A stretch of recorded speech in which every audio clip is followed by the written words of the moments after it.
آپ کو یاد ہے میں نے کہا تھا کہ جو بندہ ناف میں انگلی رکھ کے 66 بار، یاد ہے، ناف پہ انگلی رکھ کے جو بندہ 66 بار اعوذ باللہ من الشیطان الرجیم پڑھے صبح شام،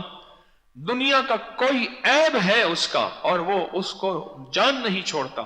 اور دنیا کا آخری غصہ ہے جو کہتے ہیں میں اپنے غصے سے خود تھک گیا ہوں، اور دنیا کا آخری بلڈ پریشر ہے جو کہتے ہیں گولیاں کھا کھا کے تھک گیا ہوں، یہ پڑھ کے دیکھے تو صحیح، صرف 66 بار اعوذ باللہ من الشیطان الرجیم ناف میں انگلی رکھ کے پڑھے، ناف میں انگلی رکھ کے پڑھے، اعوذ باللہ من الشیطان الرجیم،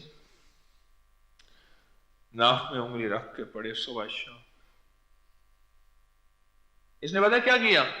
اس نے اللہ سے 66 بار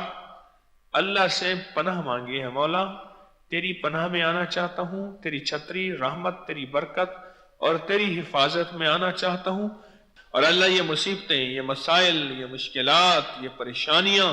یہ دکھ، یہ سارے مجھے کھا جائیں گے اگر تو میرے ساتھ نہ ہوا اور تیری منشا میرے ساتھ نہ ہوئی۔ وعبقری حسان